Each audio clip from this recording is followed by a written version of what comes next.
Buenas tardes a todas y todos.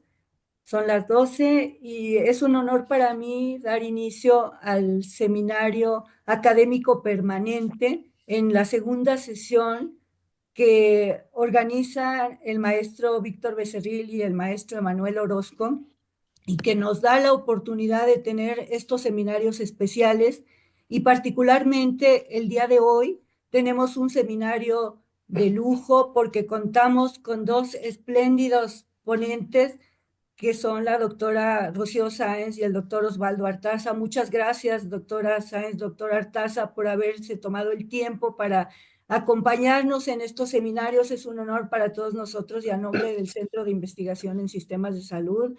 Estamos muy contentos de poder estar aquí. Tenemos ya suficiente auditorio del propio instituto y de fuera del instituto vía virtual, algunos estudiantes también de nuestras maestrías y doctorados y también de manera presencial. Así que, sin más, yo quisiera darle la palabra a la doctora Eliana Heredia, quien va a coordinar el seminario para que haga la presentación formal de nuestros ponentes y podamos dar inicio al seminario. Adelante, por favor, doctora Heredia.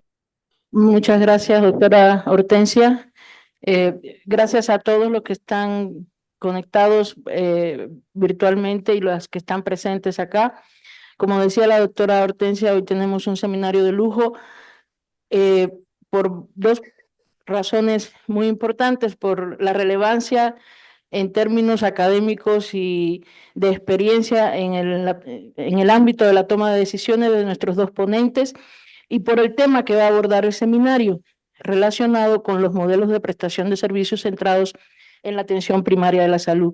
Todos sabemos que la atención primaria a la salud, como estrategia que debe afrontar la sociedad para la atención de las necesidades de salud de las poblaciones, no es novedosa. Desde el año 78 inicia toda una corriente internacional propiciando y estimulando a los gobiernos a que fomenten este tipo de estrategia para la atención a la salud. Y sin embargo, ya al cabo de más de 46 años, todavía hay muchas áreas de oportunidad para poder implementar de manera certera y exitosa diferentes modelos de atención que puedan estar centrados en este tipo de estrategia. Muchas pueden ser las razones a argumentar de por qué ha sido tan difícil y ha llevado tanto tiempo, partiendo del poco entendimiento o la confusión hasta conceptual de que realmente de qué estamos entendiendo por atención primaria a la salud o no. Sin embargo, hay experiencias muy importantes y exitosas de las cuales hoy tenemos la oportunidad de tener a dos ponentes muy, como decía, muy relevantes en el tema, que nos van a dar su experiencia en este sentido. El primer ponente, que es el doctor Osvaldo Artaza Barrios. El doctor Artaza se graduó en la Universidad de Chile como médico, donde desarrolló una sólida base en diversas especialidades médicas. A lo largo de su carrera ha trabajado en múltiples instituciones de salud, tanto públicas como privadas. En el periodo 2002 o 2003 fue ministro de Salud durante el periodo en el cual fue presidente el señor Ricardo Lagos, con el encargado de liderar el diseño de los proyectos de ley de reforma de salud de este país. Su proyecto quizás más emblemático fue el del régimen de garantías explícita, conocido como Plan Auge, que otorga derechos sociales exigibles para atender los principales problemas de salud de la población chilena. Posteriormente se desempeñó como consultor internacional en varios países, especialmente del área andina. Además de la reforma a la salud chilena, ha sido partícipe del diseño de políticas de salud en varios países de América Latina. Entre el 2002 y 2016 vivió en México, donde cumplió funciones como asesor de sistemas y servicios de la Organización Panamericana de la Salud. El doctor Artaza ha sido un ferviente defensor de la educación médica continua, la salud preventiva y el acceso a servicios médicos de calidad para poblaciones vulnerables. Ha participado en numerosos congresos y seminarios y ha publicado numerosos artículos en revistas científicas. Actualmente se desempeña como decano de la Facultad de Salud y Ciencias Sociales de la Universidad de las Américas en Chile. Bienvenido, doctor Artaza. Sin más preámbulo, le damos la palabra. Gracias. Bueno, muchas gracias a ustedes por el privilegio y el honor de poder estar conversando con ustedes, con tan caros amigos. Aprovecho de saludar a Hortensia Reyes. También para mí es realmente, me siento muy honrado de poder compartir este diálogo con una persona a la cual admiro y respeto muchísimo, como es la doctora Sáenz, sí que, sí que para mí, qué decir. Bueno, voy a tratar de transmitir desde mi país cómo estamos viviendo este desafío de que el sistema de salud esté basado en la estrategia de atención primaria y efectivamente esté centrado en las personas y sus comunidades. Como ustedes saben, Chile tiene un sistema de salud fragmentado y segmentado como la mayoría de los países de América Latina y es un país donde las inequidades y la presencia de las determinantes sociales de la salud son muy fuertes, ¿no? Chile tiene una larga tradición en salud pública, estamos muy orgullosos de cómo enfrentamos los problemas de salud de la madre y el niño. Eh, Nosotros el año 52, solo 2 años después de la creación del National Health Service en Inglaterra, Chile logró, gracias a el diálogo y el acuerdo y el consenso de un ministro conservador, Cruz Coque, un ministro de salud, que era de derechas, o sea, conservador, y un senador de izquierda, socialista, Salvador Allende, ambos, podríamos decir, ambos extremos del arco político, lograron concordar que Chile necesitaba terminar con la fragmentación y se creó el Servicio Nacional de Salud en Chile, que logró un éxito de cobertura notable y incluso antes de Alma Ata desarrollar un primer nivel de atención que realmente logró llegar hasta los lugares más remotos de nuestra geografía. Y eso permitió éxitos enormes, sobre todo en los temas del binomio madre-hijo, y es así que nuestro país pudo alcanzar indicadores y tasas muy buenas desde el punto de vista de mortalidad materna y la mortalidad infantil. Pero el año 73 tuvimos un golpe militar que instauró un modelo neoliberal a ultranza y volvió a fragmentar y segmentar nuestro sistema de salud, instalando un sector público en la cual básicamente maneja hospitales, entregando a los dispositivos de primer nivel a los 365 municipios que hay en el país y generando seguros privados, las que se llaman ISAPRES, que son sustitutivos de la seguridad social, ¿no? Y por lo tanto son una suerte de competencia al Fondo Nacional de Salud, que es el seguro público. Eh, y actualmente hemos tenido una dinámica muy fuerte con respecto a que Alfonasa se ha ido fortaleciendo.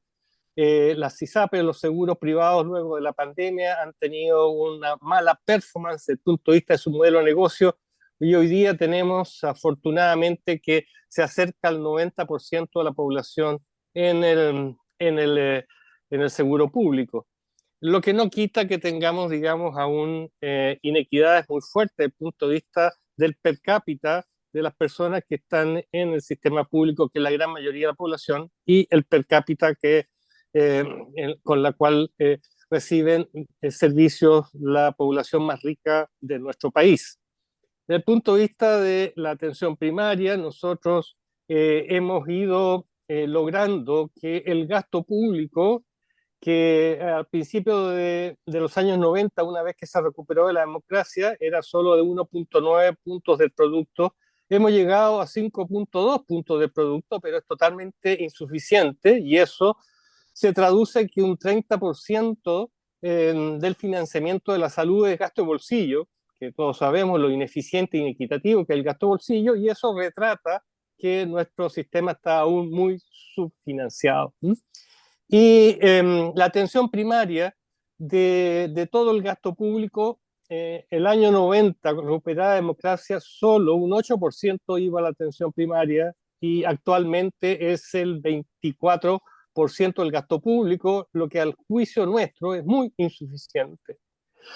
El peso de las determinantes sociales hace que los años ganados, desde el punto de vista de la expectativa de vida, que en Chile ha aumentado de manera continua, estamos en 80 años como expectativa promedio de vida, en los años de vida ganados han sido llenos de padecimientos. El porcentaje de población que tiene 2 hasta 3 o más padecimientos conjuntos es enorme. Y eso se traduce que en una población de 18 millones de chilenas y chilenos, somos pocos, no somos muchos, somos 18 millones, y de los cuales 1 millón son inmigrantes que llegaron en los últimos 5 o 6 años, lo que da cuenta también de un fenómeno extraordinario que evidentemente nos está generando impacto en varios ámbitos, y también en el tema de la salud pública, sin duda. Pero si contamos incluso con todos los migrantes que hemos recibido, somos solo 18 millones. Y estos 18 millones tenemos a 2,5 millones de personas en listas de espera. 2 millones y poco están esperando más de un año la atención de un especialista. Y cerca de 400.000 personas están esperando una cirugía electiva. Y eso da cuenta de una suerte de fracaso en nuestro modelo, dado a que el enfoque, aunque nosotros declaramos que nosotros tenemos un modelo de atención de salud familiar y comunitaria, pero en la práctica nuestro modelo es muy hospitalocéntrico, muy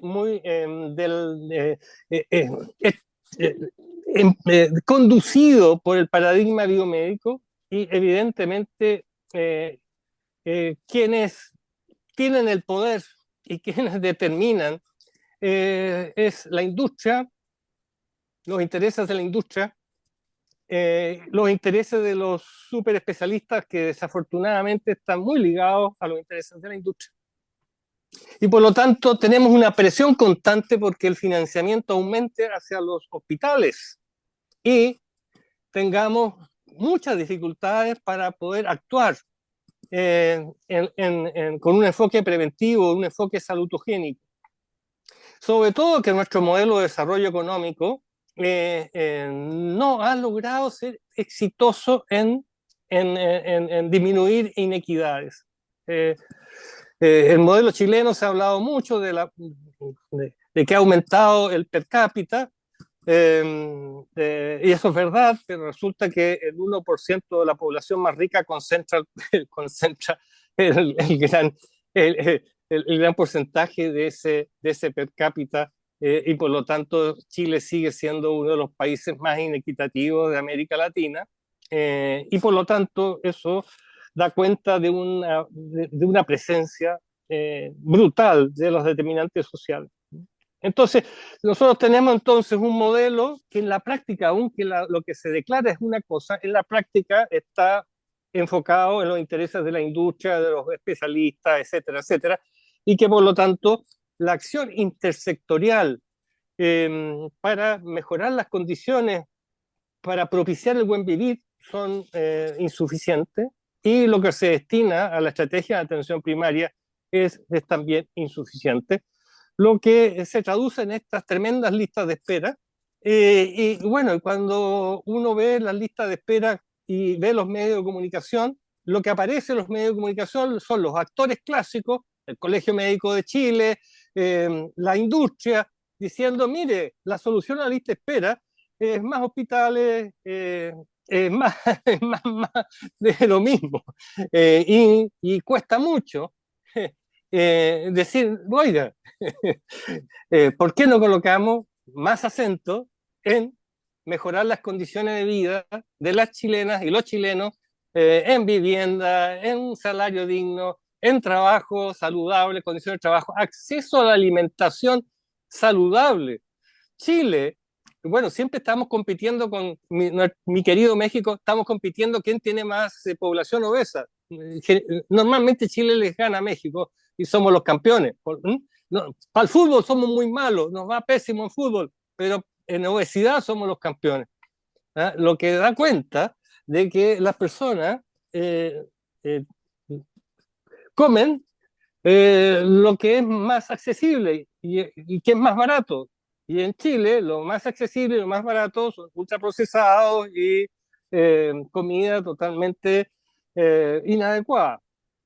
Y por lo tanto eso señala de que efectivamente nuestro sistema de salud, aunque digamos lo contrario, tenemos que ser súper honestos y aunque duela, señalar de que hemos de alguna manera fracasado en darle una orientación salutogénica. Y aquí entonces es mi primera reflexión.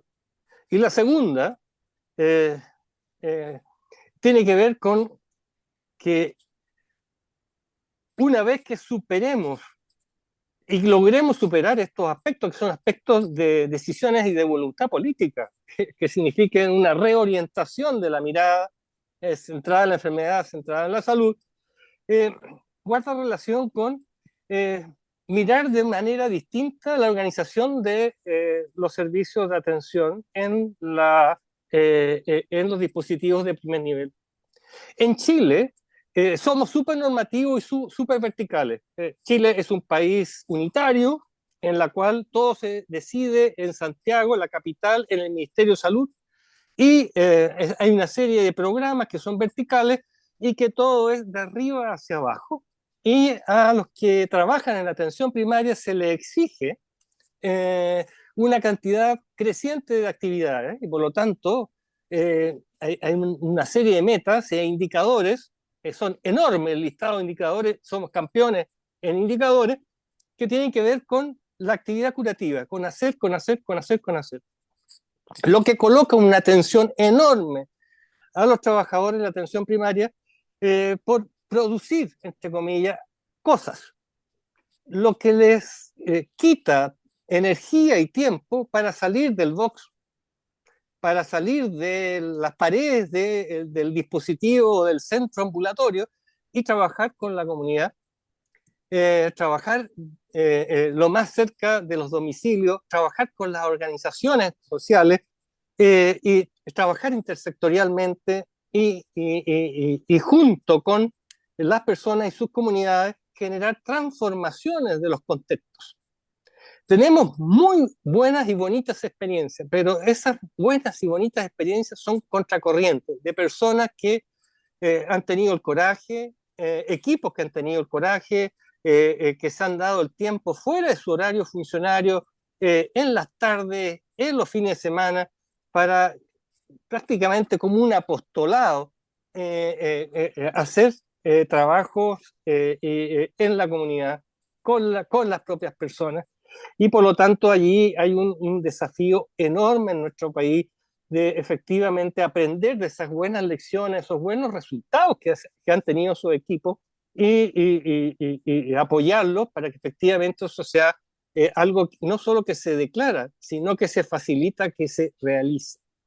Entonces, yo puedo decir que a pesar que en nuestro país declaramos que nuestro modelo está basado en la atención primaria, que declaramos que queremos que nuestro sistema esté centrado en las personas, hoy día el poder no permite que estas declaraciones se realicen como quisiéramos, dado a que como señalo, las fuerzas, los vectores que tienden a que los recursos se concentren en lo curativo, en la atención terciaria son muy potentes en Chile. Y evidentemente cuando los servicios están centrados en los intereses de la industria o de los super especialistas, las necesidades, muchas veces las necesidades de las personas y sus comunidades quedan invisibilizadas. Quedan invisibilizadas no solo las necesidades de ellos, sino que la participación pasa a ser algo muy declarativo, y tristemente muchas veces la participación es solo formal, es para decir se cumplió con que hay un comité y ese comité se invitó a que una vez al año o cada 6 meses hablaran, dijeran algunas cosas, pero evidentemente la opinión de las personas, de las organizaciones sociales, de los líderes vecinales, no son determinantes, no, y por lo tanto es una participación que queda acotado a lo formal, y no solo lo formal, muchas veces es utilitarista, y desgraciadamente muchas veces incluso es hasta clientelar desde el punto de vista de los intereses de caciques políticos o líderes políticos locales. Entonces, yo diría, en esta primera vuelta, decir de que en nuestro país los desafíos que tenemos para que efectivamente nuestro sistema sea basado en la atención primaria se va a medir en la medida que el grueso de los recursos vayan destinados hacia allá y no hacia los grandes hospitales. Mientras eso no suceda, va a ser más bien algo declarativo. Una vez que el grueso de los recursos vayan hacia la atención primaria, pero que allí las tecnologías se desplacen del hospital, se desplacen hacia la comunidad, y que por otro lado el talento humano pueda interdisciplinarmente tener las capacidades y las habilidades como poder interactuar con las personas y sus comunidades desde la escucha y desde una participación real, vamos a estar en lo declarativo. Espero que en el futuro el movimiento que se está observando desde el punto de vista de distintos actores, que está crecientemente presionando porque se generen cambios, rindan resultados.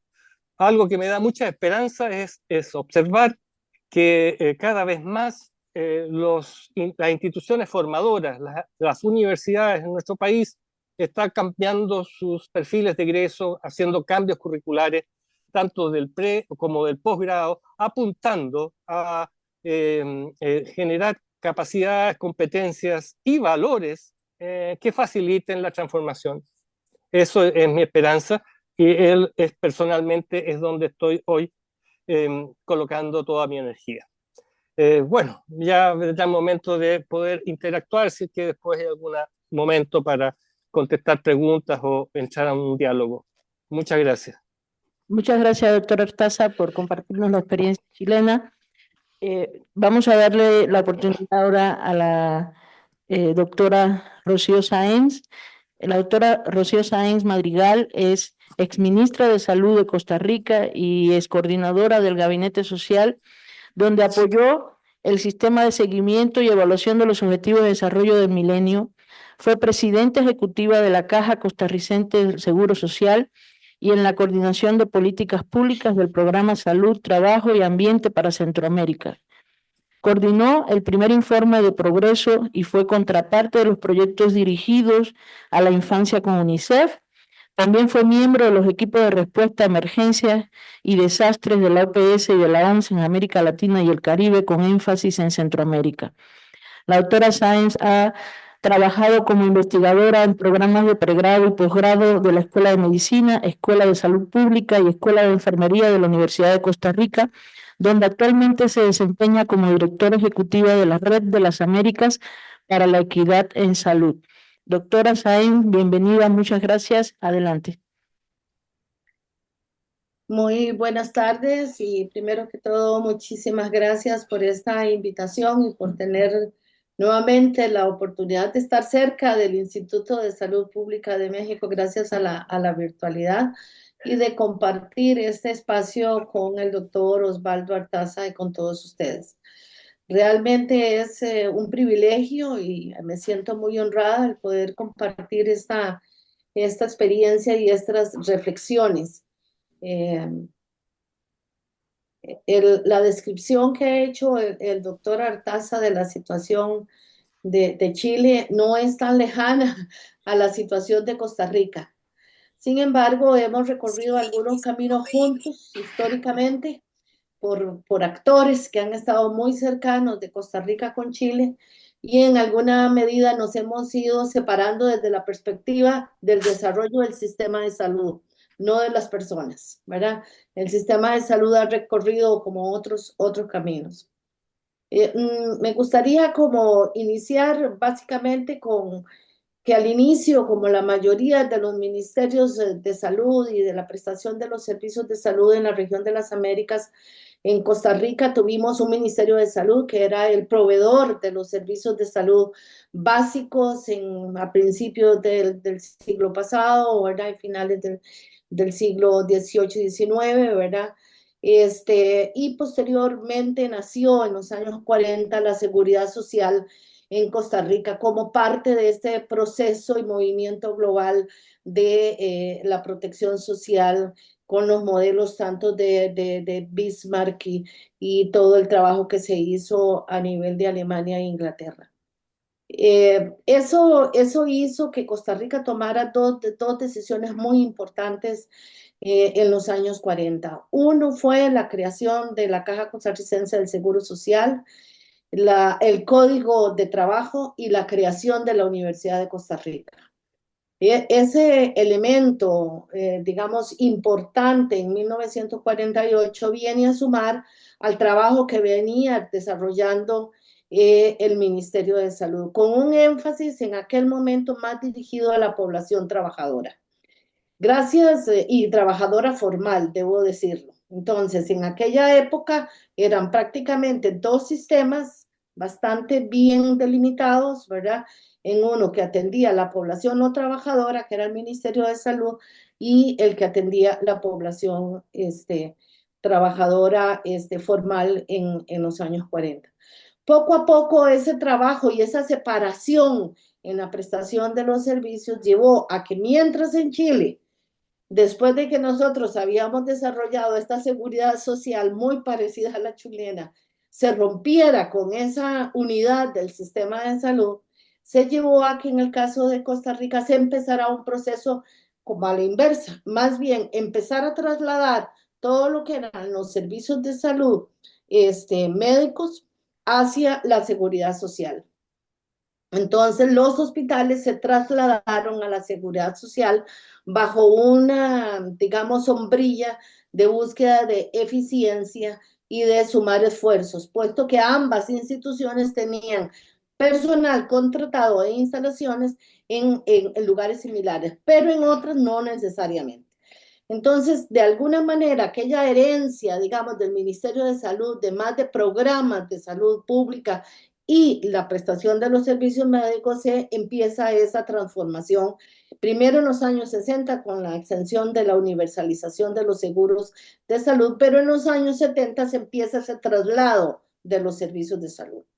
Ya para los años 90 se dice no solamente los hospitales, sino que se toma la decisión de trasladar la atención primaria en salud tal y cual se venía desarrollando. Debo de mencionar que al igual que Chile, Costa Rica había empezado con un modelo de atención primaria bastante particular para aquellas personas que peinamos algunas canas, lo hemos leído por ahí, y los estudiantes, que fue con el Hospital Sin Paredes en San Ramón.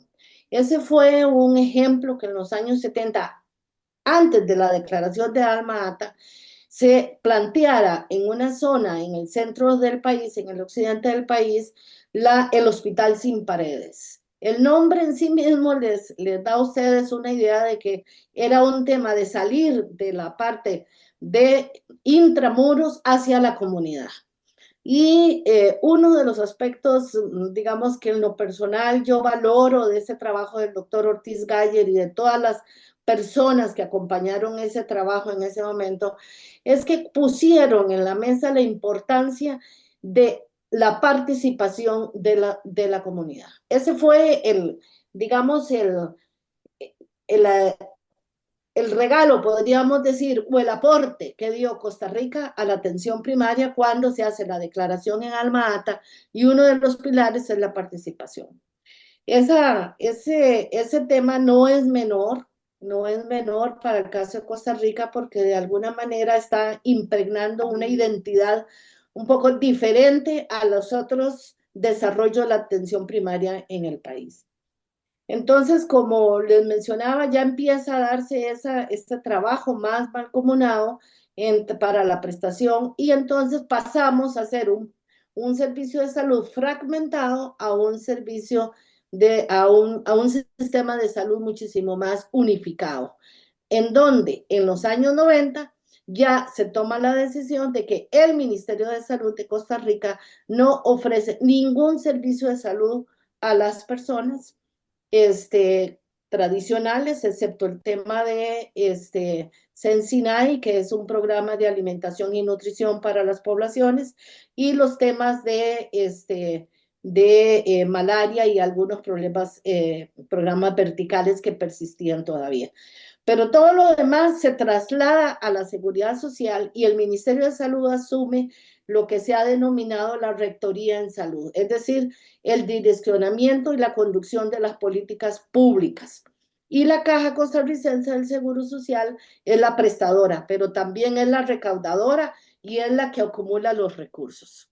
Entonces, en la prestación de servicios médicos, ¿verdad? Yo creo que ha habido todo un trabajo a nivel del país para que ese traslado no se medicalice ni se individualice como sucedió en Chile, ni se fragmente, ¿verdad? Como sucedió, ni se segmente la población, porque lo que se hizo fue unificar a la población.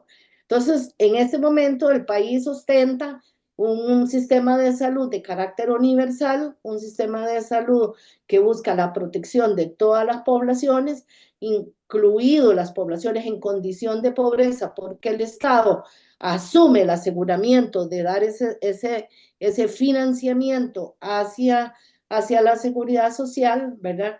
Y también basado en un sistema de contribución solidaria, es decir, se aporta, el que gana más, aporta más. Entonces, aquellas personas que ganan menos reciben la misma prestación de servicios de salud que el que aporta más. Ahí no hay una diferenciación, no hay una definición de paquetes explícitos como sí sucede en otros países, y no es segmentado. Eso no quiere decir que ya resolvimos todos los problemas y ahora vamos a hablar de esos temas, pero lo que quiero contar es un poco cómo la historia y el aprendizaje de Chile, que era aquel momento en el que se fragmentó el sistema chileno, la reacción de los costarricenses fue, no, en vez de fragmentar más, lo que debemos fue unir. Y eso fue una decisión muy sabia, y en la cual seguimos trabajando fuertemente. Cuando nosotros hablamos de atención primaria en salud y que nuestro sistema de salud está basado en atención y sustentado en atención primaria, responde a esta situación que les mencionaba del hospital sin paredes, a la creación de la atención primaria, no solo como primer nivel de atención, sino como estrategia de salud y de vinculación con la comunidad. Y entonces ahí es en ese espacio y en esas relaciones, servicios de salud y población, en donde se concretan precisamente los determinantes de la salud. Es ahí donde en lo concreto, no es en los análisis generales, sino es en los espacios y en los contextos específicos donde se concretan esos determinantes de la salud, donde se concreta el acceso a la salud, a la educación, al trabajo, al agua potable, a una alimentación saludable, a la diversión, al espacio de soñar. Es ahí en las comunidades. Entonces, a mí me parece que ese, digamos, es uno de los aspectos importantes que quería mencionar. Pero hay un tema que quería traer a colación y que tiene que ver un poco con el planteamiento que hizo muy claramente el doctor Artaza. Yo quisiera proponer que nosotros tenemos que saltar y movernos de los esquemas de análisis de oferta y de demanda. Mientras nosotros en los servicios de salud y en atención primaria estemos regidos por las ofertas o por los paradigmas de oferta y demanda, a mí me parece que no vamos a avanzar en atención primaria. Ahí tenemos que, y un poco lo que reto a plantear es precisamente que debemos de pensar cuáles son los valores y los principios históricos que tenemos en cada uno de los países y cómo eso impregna a cada contexto. Cómo la cantidad de población indígena o de procesos sociales, migrantes, cómo el tema de industrial, laboral, contractual, relaciones de poder, tenencia de la tierra, etcétera, cómo eso realmente está impregnando nuestros sistemas de salud. Y en ese sentido, obviamente pasa por la revisión del concepto de salud, por conceptos de la protección social en salud y por el reconocimiento de derechos. Y en ese sentido, vuelvo a colocar en esta primera intervención que es precisamente en ese espacio de la atención primaria en donde podemos como entrar a analizar estos aspectos más concretos de la atención primaria en salud. Coincido y nos ha sucedido parecido a Chile, cuando nosotros hacemos el análisis, por ejemplo, de cuánto dinero se invierte en salud y cuánto se invierte en hospitales, etcétera, prácticamente más del 80% de los recursos del sistema de salud se están yendo a la prestación de los servicios hospitalarios. En un ejercicio que hicimos hace algunos años en la Seguridad Social, estimamos que al menos cada sistema de salud que quiera avanzar en atención primaria en salud debe de destinar al menos el 30% de todo su presupuesto para la atención primaria. Y eso pasa porque debemos también de empujar porque los indicadores de análisis y que clasifican nuestros sistemas de salud realmente le den el valor a la atención primaria que tienen. Cuando usted busca los indicadores de los organismos multilaterales vinculados al tema de salud, es prácticamente imposible identificar y reconocer cuánto es la inversión que hay en salud. Entonces, si usted no sabe lo que tiene, no va a poder mover la aguja para convencer a los otros. Y ahí voy al segundo tema que quería mencionar. El avance de atención primaria en salud está directamente vinculada al cómo los especialistas conciben el concepto de salud. Los especialistas en salud conciben que si uno destina recursos, usted toma la decisión para fortalecer la atención primaria, usted le va a quitar los recursos a ellos.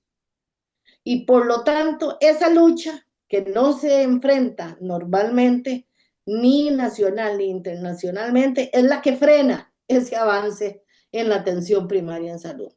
Entonces, el rol que tenemos las instituciones académicas, investigadoras, los que hemos estado en procesos de toma de decisiones, debemos de colocar que precisamente para que haya menos infartos, nosotros necesitamos trabajar 20 años antes, no trabajarlo ahora. Si lo vamos a ir a trabajar ahora, ya usted lo lleva a un espacio de discusión en el que ¿quién es el que tiene más acceso al tomador de decisiones? ¿Quién es el que tiene acceso al presidente? ¿Quién es el que conoce a la primera dama? ¿Quién es el que tiene un hermano que es diputado? ¿Quién? Y empieza a moverse las fuerzas de otra forma fuera del sector salud. Y es dentro del sector salud donde se tiene que resolver ese tema. Ese tema no se puede resolver desde fuera. Tiene que ser adentro con profesionales de salud comprometidos con el tema. Creo que lo dejaría por ahí en esta primera intervención y estaría como sujeta a preguntas o comentarios y cualquier otro aspecto, tanto de ustedes como la dinámica que han establecido. Muy bien, muchas gracias, doctora Sáenz. Muy interesante los puntos coincidentes, ¿no? Históricos en ambas experiencias en los países. Me gustaría, antes de pasar a una segunda intervención por parte de nuestros ponentes, resaltar o recalcar, reafirmar algunos elementos que ellos han puesto sobre la mesa. En primer lugar, la distinción de lo que es la estrategia de APS, Atención Primaria a la Salud, diferente de lo que concebimos como primer nivel de atención. O sea, eso es importantísimo para poder dimensionar a qué nos estamos refiriendo cuando hablamos de atención primaria a la salud. Esto no solo es el primer contacto, que sí lo es, ¿sí? Pero es algo más, y tiene que ser concebido, como bien dijeron nuestros participantes, como una estrategia de salud de toda la sociedad, y eso involucra entonces reafirmar esta importancia que tanto el doctor Artaza como la doctora Sáenz tuvieron en su participación, de la relevancia de salirse de las instituciones de salud, de las unidades de salud, e ir a las comunidades. Recuerden que la nueva visión de la APS, uno de los componentes o pilares es justo el empoderamiento de las personas y las comunidades para que sean empoderadas y productoras de su propia salud, ¿no? Entonces, mientras sigamos teniendo este modelo del centro de salud, de la unidad de salud, de las paredes de nuestros centros de salud, y no nos vamos a las comunidades, es muy difícil implementar con certeza y con éxito un modelo de atención primaria de la salud. Y lo segundo que quiero destacar, siempre decimos a nuestros estudiantes que el reflejo de la prioridad de los gobiernos de la salud para los gobiernos es el nivel de financiamiento que ponen, ¿no? Y creo que coincide, nuestros ponentes lo dijeron también ambos, hay una relación también que la expresión del interés que tienen los tomadores de decisiones en el sector salud de nuestros países en desarrollar la APS es cuánto financiamiento se destina a la APS, ¿no? Hay todo este pacto 30-30-30 de que este 30% de financiamiento debe destinarse, del PIC, debe destinarse a la atención primaria de la salud, porque es en la atención primaria de la salud, es en ese ámbito donde se resuelven más del 80% de las necesidades de la población. Entonces, mientras no logremos esto, vamos a tener dificultades para tener una implementación exitosa. Me comentan que tenemos invitados importantes en nuestra vía virtual, la doctora Marcela Agudelo y el doctor Juan Pablo, que creo que tienen interés en participar. Le daríamos la palabra.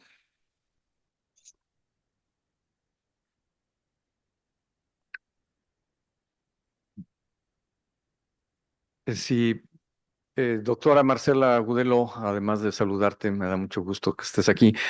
Parece ser que tenías la mano levantada para participar. Hola, buenas tardes. No, no la tengo levantada. Yo preferiría al final, sí hay el espacio para preguntas e intervenciones, hablar en ese momento.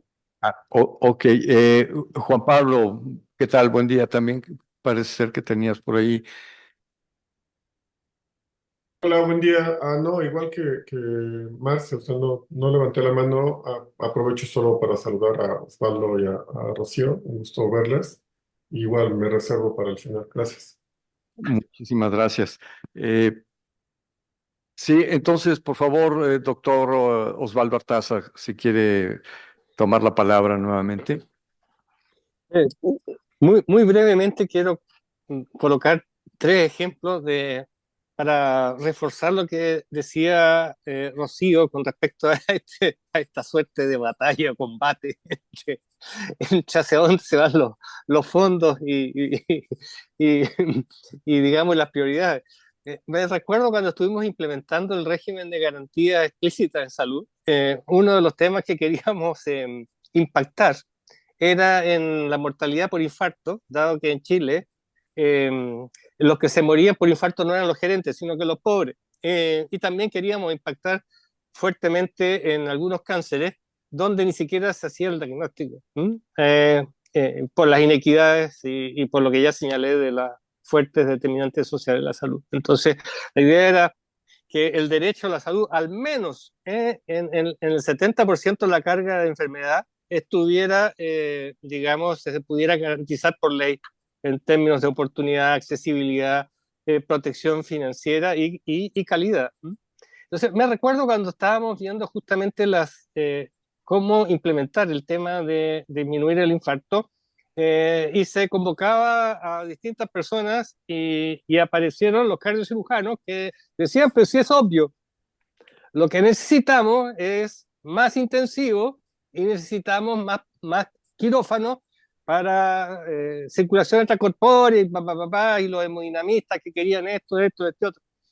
Pero la decisión fue que en los dispositivos ambulatorios se pudiera tener en cada uno a lo largo de todo el país electrocardiógrafos conectados en línea para la interpretación de inmediato y que estuvieran las capacidades cerca del domicilio de las personas para colocar la fibrinolisis y poder compensar a la persona y trasladarla en buenas condiciones.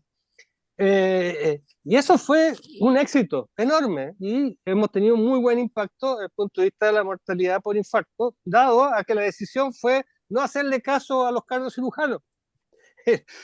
La misma discusión se generó cuando tuvimos que ver a ver cómo lo hacíamos para disminuir las consecuencias de los accidentes vasculares encefálicos, donde los neurólogos otra vez, más urgencias en los hospitales terciarios, más esto, más este otro, y el tema fue cómo generar una pronta respuesta desde lo más cerca del domicilio. Entonces, esa disputa es una disputa permanente, y creo que tanto Rocío como yo estamos con la convicción de que la formación de los futuros profesionales es clave para cambiar este paradigma, pues si no, es una suerte de batalla muy dura que dar. El otro ejemplo que quiero dar que tiene que ver, digamos, como los enfoques no son neutros. Y me recuerdo que en un momento en Chile se instauró como política intersectorial un programa en que intervenía el Ministerio de Desarrollo Social y articulando a diversos ministerios, que le colocó como nombre Elige Vivir Sano. Elige Vivir Sano. Se produjo un debate enorme de cómo alguien puede elegir si está en la pobreza o no tiene condiciones, digamos, para poder elegir comer sano, no tiene condiciones para poder hacer deporte, no tiene condiciones para una vivienda con unas mínimas condiciones, etcétera, etcétera. Entonces, para que vean ustedes que el punto de vista de algo tan importante como cómo enfocas la intersectorialidad está cargado también de concepciones ideológicas, como si fueran opciones individuales, y que la gente que no elige lo que es correcto es porque es pobre, es pues tonta, es por lo que fuere, pero no es un problema de cómo la sociedad está estructurada. Entonces, ahora, que a este año 2024 todavía esté esa disputa en nuestros países, bueno, da cuenta de que tenemos mucho que trabajar, mucho que hacer. Eso quería compartir. Doctor Osvaldo. Doctora Sáenz, ¿quiere tener otra intervención? Sí, a mí me gustaría, ampliando en este diálogo que hemos establecido, mencionar algunos también aspectos que me parecen importantes, como para puntualizar y no sé si provocar a que nos consulten algo, ¿verdad? Porque está como muy callada la audiencia. Cuando analizamos un poco este tema de la equidad en salud y cómo buscarla, cómo avanzar, cómo ser más solidarios, y vuelvo al tema de los principios, cómo ser universalistas, cómo cómo realmente poner en el centro a las personas, a las familias y a las comunidades, porque de eso es lo que estamos hablando. Nosotros reflexionábamos al interior de que la inequidad lleva consigo una carga y una dimensión ética y moral del desarrollo humano, que confronta lo que es con lo que debe ser, es decir, con los resultados. Y ahí es donde creo yo, por eso vuelvo al tema de cuál es salirnos un poco de las leyes o de las normas de la oferta y la demanda e ir un poco más a los valores y a los principios. Si nosotros realmente estamos aspirando a una sociedad más saludable, con una vida más larga, con calidad de vida, debemos de poner en la mesa de discusión cuáles son los principios que nos van a llevar a eso, no cuáles son las fuerzas de la demanda y de la oferta, porque ahí no hay cómo, no hay cómo avanzar. Y creo que ahí tenemos una trampa.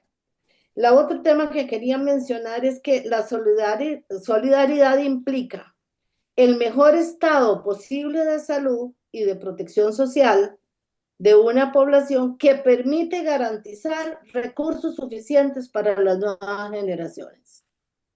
Entonces, tampoco se trata de que nos vamos a comer todos los recursos hoy y vamos a dejar desfinanciado el sistema de salud, que es alguno de los argumentos que a veces se plantean. Y por último, me parece que nosotros podemos echar mano de enfoques recientes, como los enfoques de capacidades de Amartya Sen, como la salud holística de Juan Garay, como de sostenibilidad del desarrollo. Pero no debemos de olvidar que vivimos en Latinoamérica. Entonces, ¿cuál es la cosmovisión que tenemos los latinoamericanos de la salud? Tenemos una cosmovisión muchísimo más amplia que la que pueden tener otros grupos que están en el G20, para decir algún grupo, pero que están en los grupos de poder tomando decisiones. A mí me parece que en ese sentido deberíamos de, como decía al principio, atrevernos y a soñar y dar un poco el paso más hacia adelante de realmente colocar esta atención primaria en ese contexto que tenemos a nivel de la región. Y no puedo dejar de mencionar en esa intervención en que tenemos oportunidades. Hay oportunidades muy importantes que debemos de aprovechar. Esta es una. Hace unos años era impensable que pudiéramos estar conversando por el Internet desde tantos lugares tan diferentes. Pero también es importante mencionar que hay todo un desarrollo, digamos, tecnológico alrededor de la inteligencia artificial que debería también venir a ponerse al servicio de la atención primaria en salud. Excelente. Muchas gracias, doctora. Hay participaciones pendientes virtualmente. El doctor Juan Pablo, yo creo que ahora sí, se va a animar a hacer una intervención y preguntarle algo a nuestros ponentes. Y luego también aquí en la sala ya tenemos algunos interesados. Sí. Gracias, Elena. Lo había pensado originalmente que eran como dos preguntas, ¿no? Pero tal vez es la misma. Un poco lo que estaba reflexionando es que esta caracterización que nos hacen, ¿no? De los retos que enfrentamos los sistemas de salud en la región, y las barreras que se han venido generando para la implementación de un real modelo APS, ¿no? Que tienen mucho que ver con nuestras condiciones estructurales. De alguna forma es una discusión que pues no es nueva, ¿no? O sea, ya lo señalaban también, ¿no? O sea, podríamos hablar de décadas, ¿no? Y en ese sentido, como lo primero que pensaba es cuál es nuestro sentido de esperanza en este momento, ¿no? O sea, ¿por qué podemos pensar que vamos a lograr en un futuro, pues, ojalá, ¿no? Cercano, algo que no se ha logrado aproximar en los últimos años? Digo, por supuesto que entiendo que ha habido avances, ¿no? Pero esta lógica, ¿no? De los retos estructurales del funcionamiento, ¿no? De los países y la limitada prioridad que se le ha dado al ámbito de la salud, ¿no? O sea, cómo nos movemos para superarlo.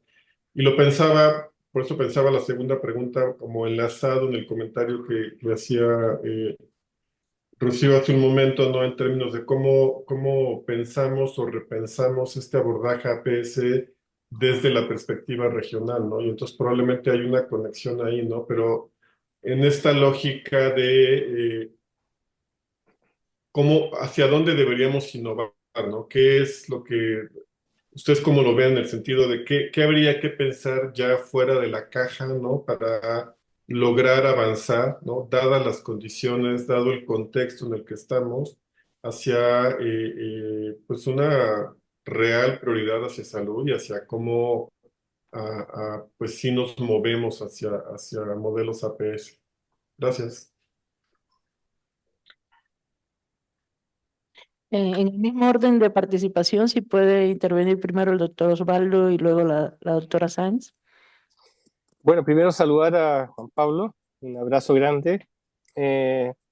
Bueno, quiero hablar ahora desde la esperanza porque fui muy tono un poco crítico en mis primeras presentaciones, pero están pasando dos cosas en Chile hoy día muy interesantes. Primero, se está por, por, por presión de los mismos municipios, que son los administradores de lo que son los dispositivos ambulatorios, de los centros ambulatorios en nuestro país, en Chile, se está abriendo a la atención de primer nivel a todas las personas, independientemente si son beneficiarias del seguro público o de los seguros privados de ISAPRE. Y por lo tanto se está haciendo de facto un movimiento, aún sin marco legal, se está haciendo un movimiento hacia la universalización de la atención de primer nivel, la atención ambulatoria. Eso me parece de un valor interesantísimo. De hecho, ya hay 16 municipios que partieron como piloto y lo que ha hecho el Ministerio de Salud es aumentar las partidas presupuestarias para sostener que la población, independientemente de si es beneficiario del sistema público o del sistema privado, se atienda en el primer nivel. ¿Eso por qué es para nosotros tan importante? Porque en la medida de que personas que hoy día van directamente al especialista a través de los seguros privados, se abran a recibir atención, especialmente atenciones preventivas, y conozcan su consultorio, lo visiten, reciban allí sus medicamentos, etcétera. Creo que es de un valor y que puede ser muy transformador. Así que esperamos que el próximo año, el 2025, se sumen nuevos municipios y la idea es en que paso a paso, gradualmente, los 365 municipios de Chile tengan esta nueva configuración de una atención primaria abierta a todo el mundo.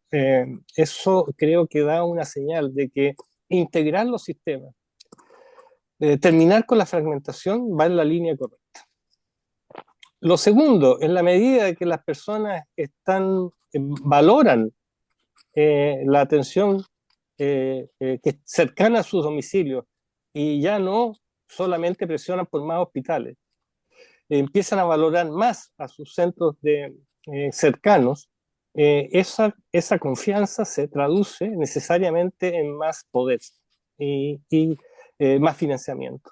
Entonces yo creo que ahí hay una segunda lección. En la medida que integramos los sistemas y los acercamos a las personas, las propias personas van a exigir que esos servicios más cercanos a ellos tengan todas las condiciones para, digamos, resolver sus necesidades.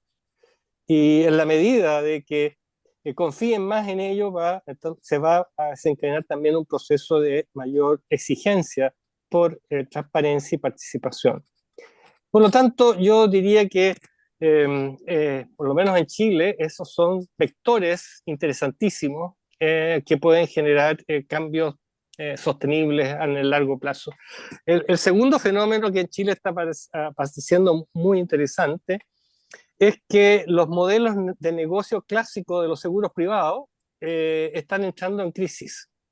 Porque los modelos de negocio de los seguros privados, que son en base no a la solidaridad y no son en base a la lógica de la seguridad social, tienen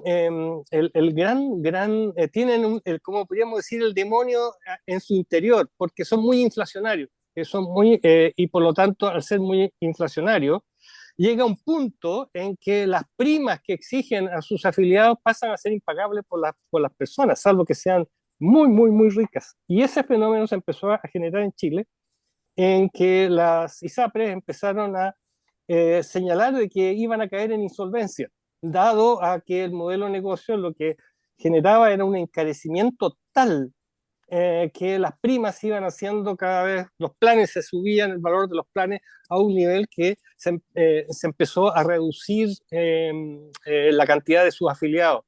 Entonces, la industria privada en Chile, que tiene un poder enorme, presionó para una legislación en Chile, para una legislación que en Chile se llamó la Ley Corta, que se aprobó hace muy poco, para hacer un salvataje del sistema de seguros privados.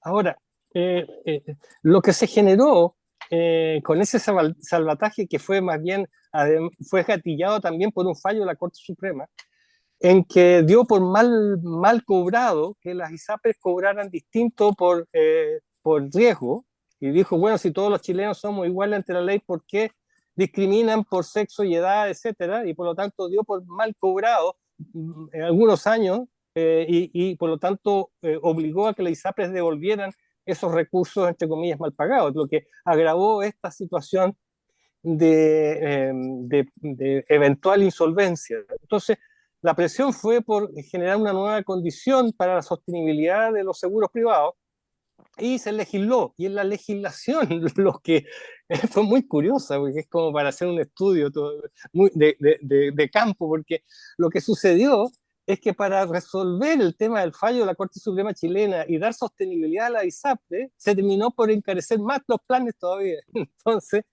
eso ha estado generando que las ISAPRES se han ido y los seguros privados se han ido reduciendo, y hoy día se están acercando, llegaron a ser el 25% de la población, ahora están cerca del 10%, y todos estamos observando que esa tendencia va a seguir.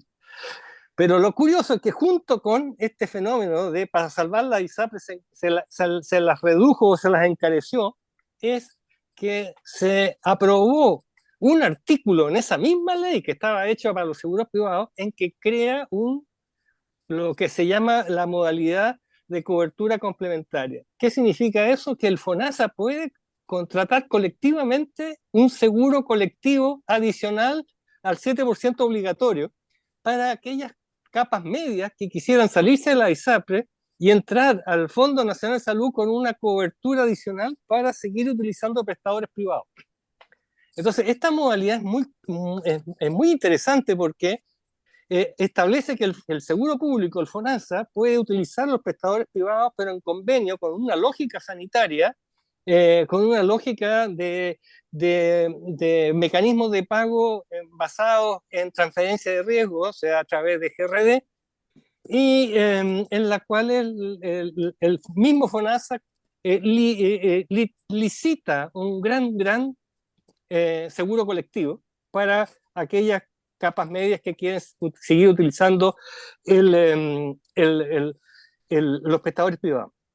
Ahora, esto fue aprobado hace unos pocos meses y se inicia en el próximo año, y ya están las bases para la licitación, y ya hay un movimiento enorme de grandes compañías aseguradoras privadas que al inicio decían, no, esto es una locura, esto es una tontera, ahora están muy interesadas. Y lo curioso es que las grandes clínicas privadas en Chile, que al principio decían, no, esto es una tontera, una idiotez, esto no va a fracasar, ahora están todas ahí apuntándose. Entonces, en una de esas terminamos con un modelo como el de Costa Rica, sin darnos cuenta, eso es lo curioso, y sin siquiera, casi como en el fútbol, cuando alguien está al lado del arco, recibe la pelota y mete el gol así, como Entonces, yo te diría que las políticas se construyen a veces de manera muy curiosa. Ahora, yo no creo en las curiosidades, sino yo creo que esto está de alguna manera reflejando el hartazgo, el cansancio de la sociedad chilena por un modelo que estaba, digamos, no satisfaciendo a las grandes mayorías y que con astucia, porque al final es con astucia, es como yendo por el borde, ¿ah? Yendo como por, buscando se van logrando avances y eso vuelve a llenar de esperanza. Gracias, doctor Artaza. Doctora Rocío, ¿cuál sería su reacción a las preguntas de Juan Pablo? Sí, a mí me gustaría como retomar el planteamiento que hice al inicio, es decir, debemos de salirnos de la caja de la oferta y la demanda. Eso es algo que me gustaría como resaltar. Segundo, el que los valores y los principios no son un adorno para enunciar en un plan estratégico, sino que los principios y los valores tienen que traducirse en indicadores, ¿verdad? No es simplemente tenerlos ahí como aspiracionales de otras personas, ¿verdad? Para que otras personas los lean y que no cambie la vida de las personas. Ese es el segundo. Y el tercero es que debemos de caminar a construir indicadores de salud, de la medición de la salud y del desempeño de los sistemas de salud y del logro en la población de una forma distinta. No podemos seguir atrapados en los indicadores finales. Esos, algunos tendrán que llevarse por razones distintas, digamos, para planificar los recursos, para hacer otras acciones, pero para la salud pública y para la atención primaria en salud, creo que los indicadores que tenemos no están dando no están recogiendo el valor de la atención primaria, de esa transformación a nivel de las comunidades.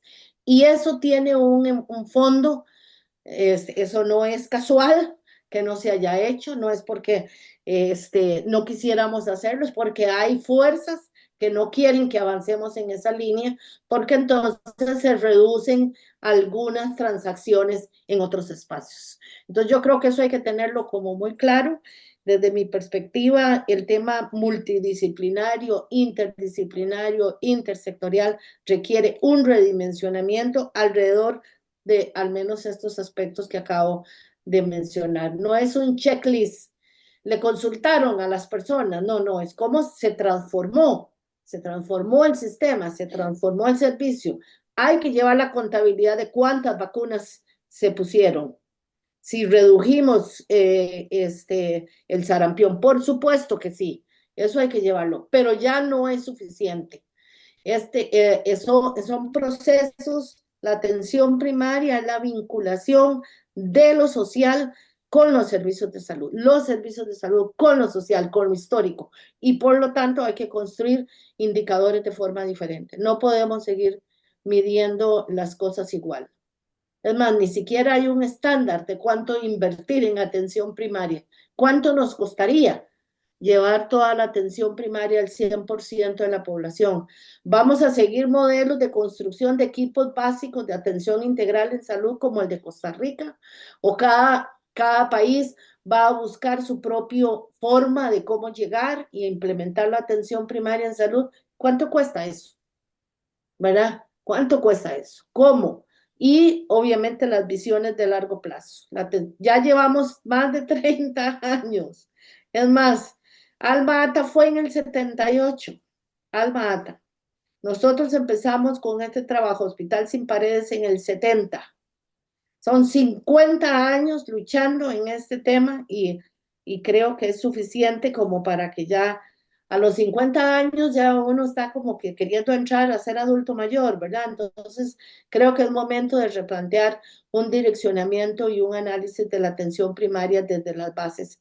Y insisto, el tema de la oferta y la demanda no es suficiente. No es suficiente. Vamos a quedar exactamente iguales dentro de 50 años. Bueno, lo verán otros. Bueno, gracias, doctora. Tenemos solicitudes de participación, dos virtuales también, la doctora Hortensia y la doctora Marcela. Por favor, primero la doctora Hortensia, luego la doctora Marcela. Gracias. Muchas gracias, doctora Heredia. Pues interesantísima la visión que nos han dado. Muchas gracias, doctora Sáenz y doctora Artaza, por darnos este panorama de los sistemas de salud de sus países. De verdad, el sistema de salud de Chile, tan parecido al de México en términos de la segmentación, con la diferencia de los seguros privados, que aquí en México pues son una proporción muy baja, pero con problemas muy parecidos en otros aspectos. Y por otro lado, el sistema de salud de Costa Rica, que siempre ha sido el sueño dorado para México, el poder lograr la seguridad social universal como en Costa Rica se ha hecho. Y quisiera su opinión en dos puntos que me parecen particularmente relevantes. Para el doctor Artaza, me gustaría mucho que nos comentara respecto a cómo está viendo con este trabajo que está haciendo de la formación del personal de salud en las universidades, porque es crucial para fines de la atención primaria el tener desde las universidades el enfoque de atención primaria para estos futuros profesionales, no solamente del área médica, sino de otros, del personal de salud que conforma el equipo de salud de atención primaria. Aquí en México la UNAM ha estado empezando a hacer este enfoque, pero solamente en la licenciatura de medicina. Pero, y según tengo entendido, ya está haciendo esfuerzos con la licenciatura de enfermería. Eso es algo que da esperanza, por supuesto, pero mientras que no se modifique la organización de los servicios de salud para lograr el modelo de atención primaria, ¿qué reto tan enorme, doctor Artaza, el poder tener estos profesionales con este enfoque, pero una vez que se insertan en el sistema de salud, caer en un modelo donde otra vez está organizado para dar una atención curativa y simplemente fraccionada en los distintos profesionales?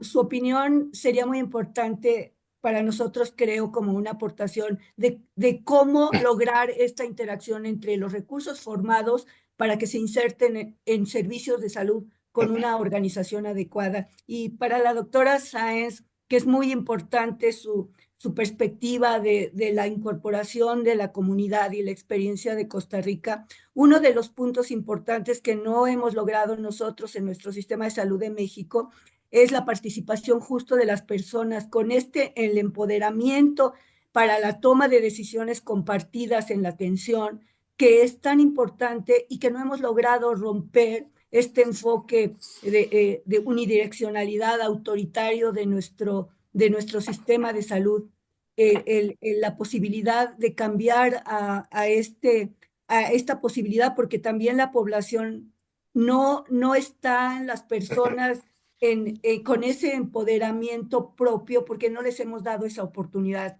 Y seguramente en Costa Rica han hecho mucho esfuerzo en este sentido. Sería muy importante escuchar su opinión. Gracias. Bueno, Hortensia, primero, muchas gracias por la pregunta. Efectivamente, no solo la universidad donde trabajo y nuestra facultad que integra las carreras de la salud, de las ciencias sociales, está en esta perspectiva.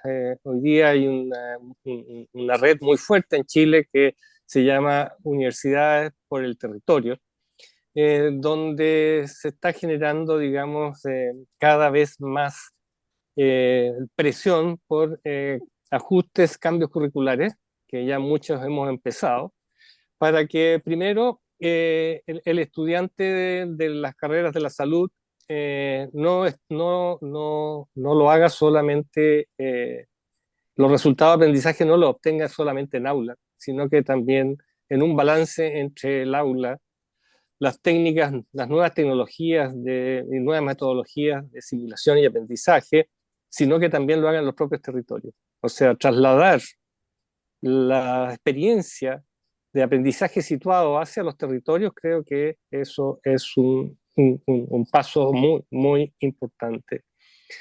Lo segundo tiene que ver con que la experiencia de aprendizaje sea cada día más interdisciplinar. Eso creo que también es un segundo paso que es clave. Y lo tercero son las competencias y las habilidades que se le entrega al estudiante para la transformación social. Porque evidentemente cuando ese estudiante entre al sistema de salud se va a encontrar con que que con todas las barreras, con todas las resistencias, y por lo tanto el estudiante tiene que tener las habilidades para poder generar desde una mirada crítica, pero desde la crítica, no desde la crítica que no es performativa, sino que a una capacidad crítica que es capaz de insertarse en las culturas y transformarlas. Y por lo tanto, esas son herramientas que se aprenden, y para la transformación social todos sabemos que se requiere de alianzas, se requiere de poder, y por lo tanto necesitamos un estudiante que sea capaz de abrir, como dice Rocío, abrir las murallas y generar ese diálogo, ese puente con las propias personas y sus comunidades, de tal manera de que no sea solamente un tema de voluntarismo. Los voluntarismos son fracasos, ¿ah? Es generar más frustración, y por lo tanto lo que hay que generar son el traslado de poder. Y por lo tanto, eso es parte de la formación que tiene que tener un estudiante de salud. Es tener las habilidades, las competencias para ser exitoso en la transformación social.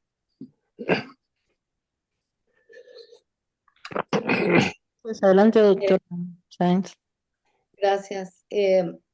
Me quisiera nada más hacer un comentario. Yo sé que la pregunta fue dirigida al doctor Artaza, pero no puedo dejar de mencionar la importancia de si hay sistemas de acreditación de carreras, si dentro de los criterios de acreditación está estandarizado, está estipulado el tema de la formación en atención primaria y de los espacios docentes, que yo creo que ahí es donde está el tema, ¿verdad? Porque los espacios a veces no son afables, ¿verdad?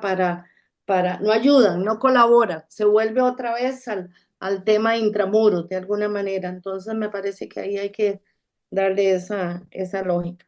Sobre el tema de la participación de la comunidad, mire, ese es un largo camino que pasa por una gran intersectorialidad. Es muy importante el trabajo de la educación para la salud y en salud, del trabajo desde el nivel educativo. Digamos, el rol que juegan los maestros, el rol que juegan los docentes, los líderes, las voces comunitarias, los colegios, las universidades.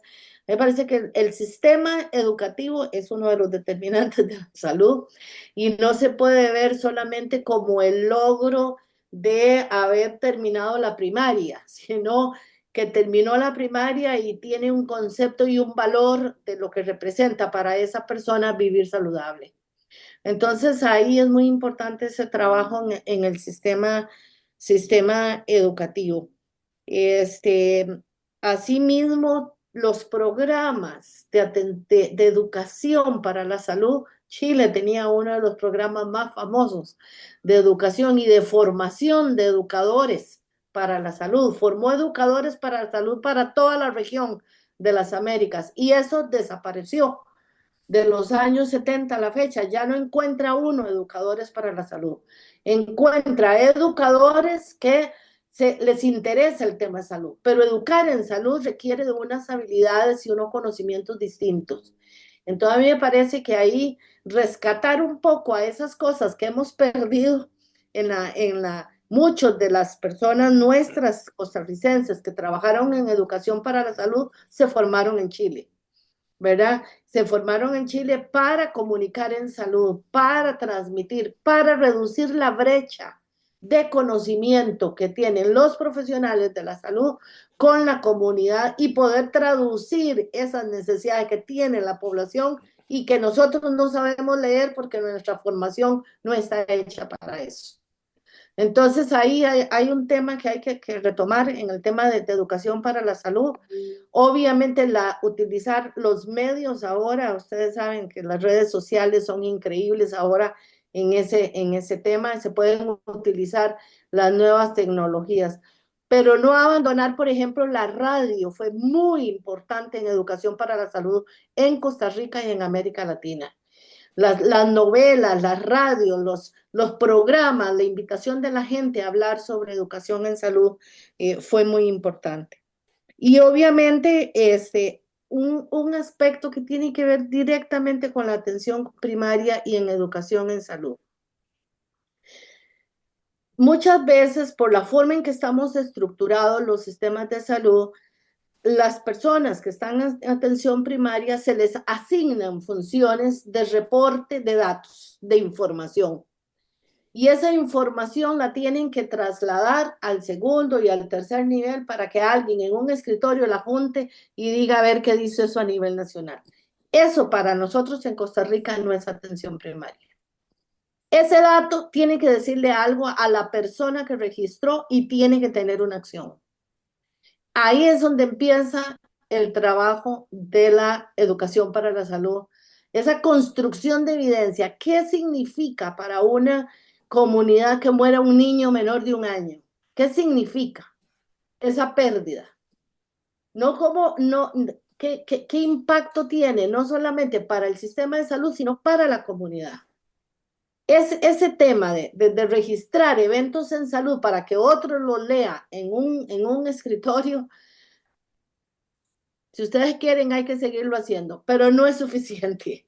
Tiene que servir para el nivel local, para el proceso de toma de decisiones, para esa madre que perdió su bebé, tiene que representarle que hubo algo en el proceso de atención de ella y de sus condiciones de vida que pudieron hacer que eso fuera potencialmente evitable. Entonces, ese aprendizaje, eso es educación para la salud. ¿Verdad? Educación para la salud, para una dieta saludable, para cocinar sanamente, ¿verdad? Para consumir los productos locales, para hacer el reciclado, para favorecer a los productores de la zona local, lo que ahora se llama el kilómetro cero. Nuestras comunidades lo sabían hace años y ahora lo hemos perdido. Entonces, ¿cómo eso que está ahí es educación para la salud?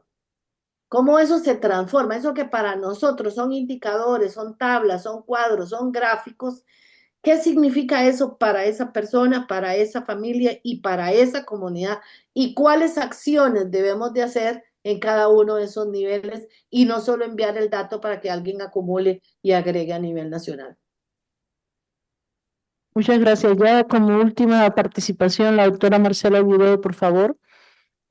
Bueno, muchas gracias. Buenas tardes a todas y a todos. Y le agradezco especialmente al doctor Osvaldo y a la doctora Rocío porque me parece que son intervenciones muy valiosas y que se hayan dado el espacio para compartir esas experiencias con nosotros. Lo agradezco. Se tocó y se habló del tema de la interseccionalidad, ¿no? Cómo poder incorporar la perspectiva de la interseccionalidad en la APS y específicamente en la atención centrada en las personas.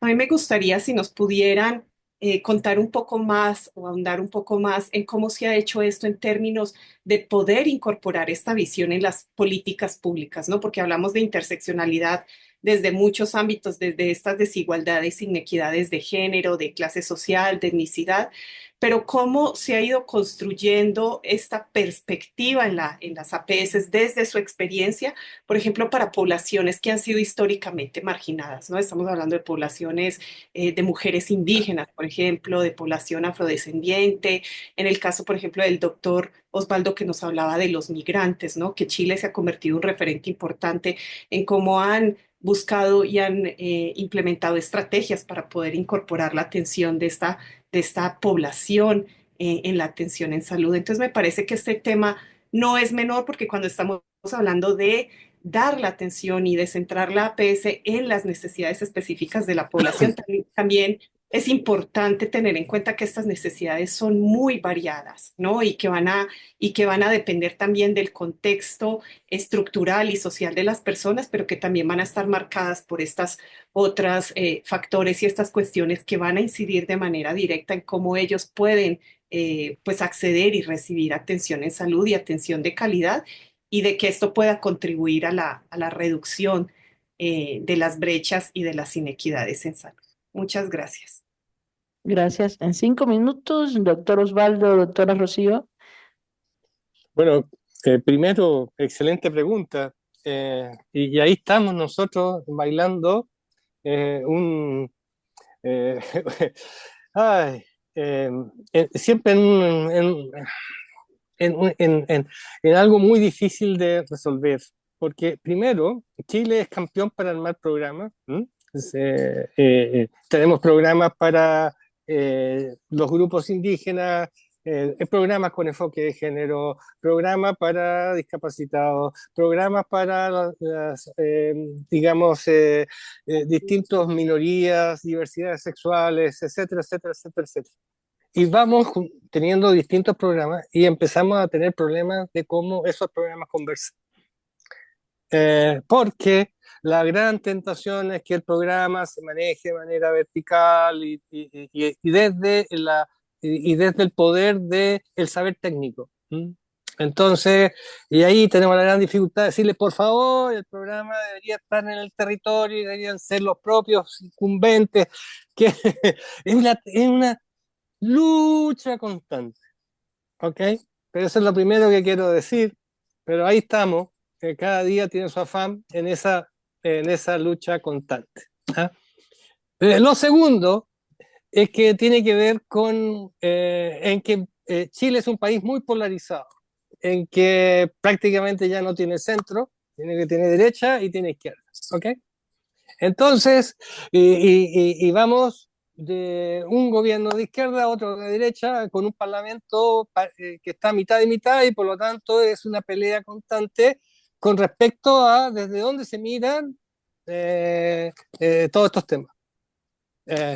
Les pongo un ejemplo muy, muy sencillo. Chile tenía uno de sus programas más exitosos, más querido por la población, junto con el Plan de Garantías Explícitas de Salud, un programa que diseñó en el gobierno de Michelle Bachelet, un programa que se llama Chile Crece Contigo, en la cual era un programa intersectorial en que interviene educación, salud y una serie de otros ministerios a fin de proteger la infancia y acompañar a las familias, a la diversidad de familias en el crecimiento, digamos, de una infancia diversa. En la discusión del presupuesto del año 2025 se le puso 0 pesos de financiamiento al programa Chile Crece Contigo, porque una de las áreas del programa Chile Contigo tenía que ver con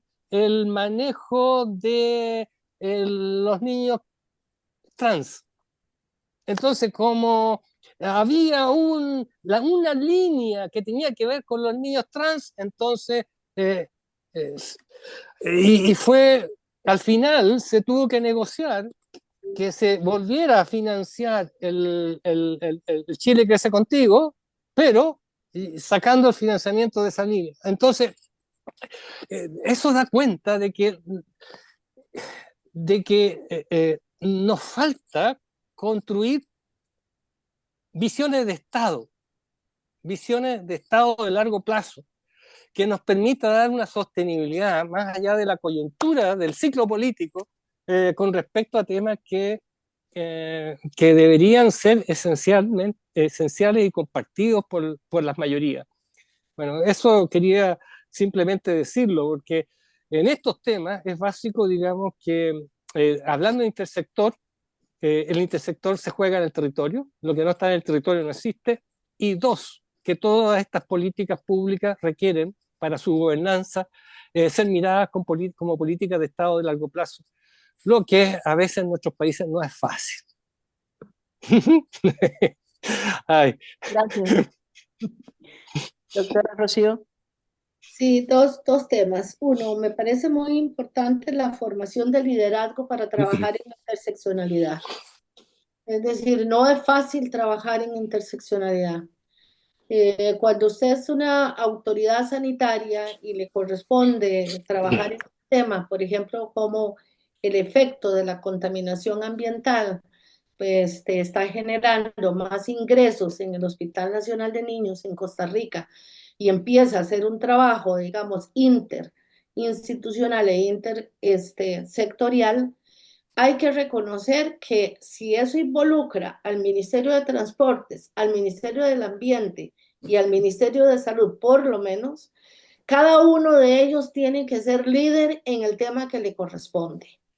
Y yo creo que ahí nos cuesta pasarle la bandera porque en salud tenemos los datos y entonces sentimos que tenemos que actuar en todos los temas, pero hay que buscar quiénes son también esos responsables que les tocan tomar las políticas, las acciones, las normas y todos los aspectos. ¿No? A mí me parece que el tema del liderazgo es muy importante y el otro tiene que ver con esa visión del territorio.